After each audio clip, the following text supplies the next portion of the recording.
Bonjour. Qui se souvient des années 90?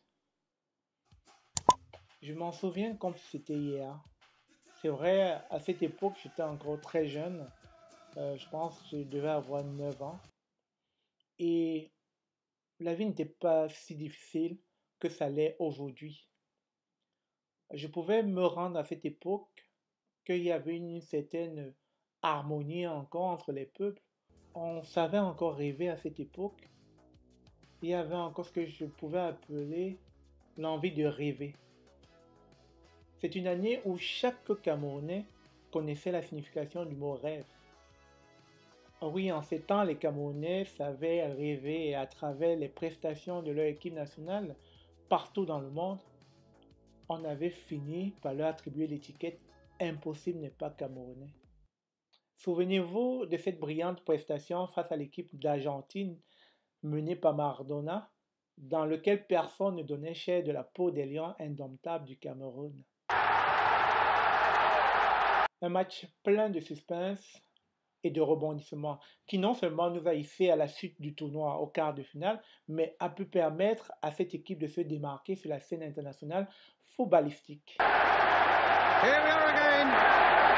Flicked up in the air by Makanaki, knocked down by him and squirming under the goalkeeper's body.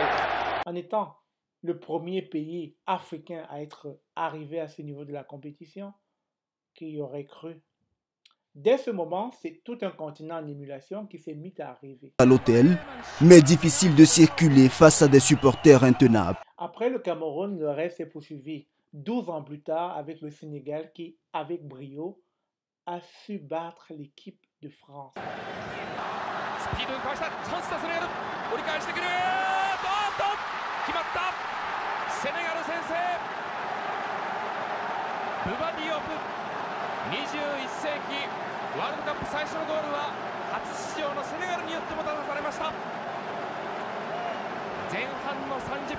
Je rappelle que cette équipe de France était champion du monde l'année qui a précédé la Coupe du Monde organisée en Corée-Japon en 2002. Malheureusement, le Sénégal a échoué au quart de finale contre la Turquie. Mais néanmoins, ça n'enlevait à rien le rêve dans lequel nous étions emballés. 8 ans plus tard, c'est au tour des Black Stars du Ghana de faire rêver à nouveau le continent. Cette fois-ci, un quart de finale épique contre l'Uruguay, dans lequel le Ghana était à 2 doigts, je dis bien à 2 doigts, durant la phase des tirs au but et pour sa toute première participation, d'accéder à la première demi-finale de la plus prestigieuse des compétitions internacional. Partiu, jogou na área, o desvio, tá vivo ainda. Muslera passou, olha o gol. Em cima da linha, salva. Foi pênalti. Foi pênalti. Tirou com a mão o uruguaio. Tirou com a mão o uruguaio. O juiz viu, o bandeira foi pro fundo. Tá expulso Soares. Penalidade máxima. Vive um drama de poder ser eliminado num pênalti sem a cobrança de pênaltis. Na trave para fora de Era para ser na decisão por penalidades. Era para ser num pênalti. Hélas, ce ne fut pas le cas. Néanmoins, nous retiendrons que ces trois équipes, les Lions indomptables, les Lions de la Teranga, les Black Stars, ont su donner à tout un continent la joie de vibrer, de célébrer tous ensemble une Afrique unie. Les Africains ont besoin de rêver, et de rêver grand. Pas seulement dans le domaine du football, mais dans tous les domaines. Et ce type de vidéo vient juste rappeler combien de fois nous savons être compétitifs quand nous le voulons. Impossible n'est pas africain. Alors, à travers cette vidéo, je voulais tout simplement magnifier cette grandeur que certaines de nos équipes africaines ont su montrer sur la scène internationale. Je voulais que les gens, en regardant une fois de plus d'où est partie ces équipes africaines pour se retrouver où ils sont aujourd'hui, qu'il est possible de rêver. Le rêve est possible lorsque on se le martèle dans l'esprit. Tu veux immigrer au Canada? C'est possible. Tu veux être un entrepreneur? C'est possible. Tu veux être un médecin? C'est possible. Tu veux être un pilote? C'est possible. Mais ça commence par un rêve qu'il va falloir matérialiser. Si en 90, les Lions indomptables du Cameroun n'étaient pas arrivés en quart de finale, on serait toujours à 3 équipes nationales dans une phase de Coupe du Monde. Mais grâce à leur performance, grâce à ce rêve, ça a changé la donne. On a pu assister à plus de 3 pays africains en Coupe du Monde, soit un total de 5. Nous continuons à penser et à rêver qu'une équipe africaine remportera cette Coupe du Monde. Avant de terminer cette vidéo, je vais vous raconter une petite histoire. C'est l'histoire d'un garçon qui, durant son cursus scolaire, n'avait pas imaginé se retrouver à l'étranger, mais qui avait eu 2 rêves troublants. Le premier rêve, c'était durant un reportage où l'artiste Daniel Do, pour ceux qui le connaissent, parlait de l'étroite relation qu'il y avait entre le Canada et le Cameroun. Je ne sais pas pourquoi, je pense à cette époque, je devais avoir 11 ou 13 ans. Ça m'avait marqué, c'était resté dans mon subconscient comme étant un pays où j'aurais souhaité me retrouver dans quelques années.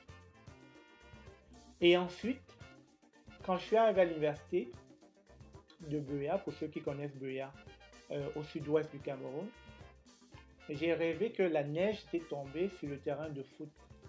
C'était bizarre, mais la neige tombée au Cameroun, c'était jamais arrivé et je pense pas que ça sera près d'arriver dans les prochains jours.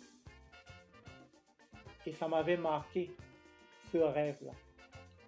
De manière inconsciente, je ne vais pas dire que je suis quelqu'un qui anticipe sur le temps, mais je m'étais déjà, de manière inconsciente, créé au plus profond de mon être ce désir de me retrouver quelque part où je ne savais pas encore. Et j'ai cheminé après mes études, le travail, après le travail, pour pouvoir créer sa famille. J'ai cheminé et de manière inconsciente, je me suis retrouvé ici au Canada. Et ces quelques années, plus tard, je réalise en me disant, mais tiens, c'est ce à quoi j'ai rêvé de manière inconsciente, d'être dans un pays nordique où il ferait froid, où la neige tomberait, et où je verrais qu'effectivement, on y retrouve les similarités entre le Canada et le Cameroun. Et j'ai même d'ailleurs fait une vidéo entre ces 2 cultures. C'est faux, n'est-ce pas? C'est juste vous dire que les rêves peuvent se dévoiler de manière consciente.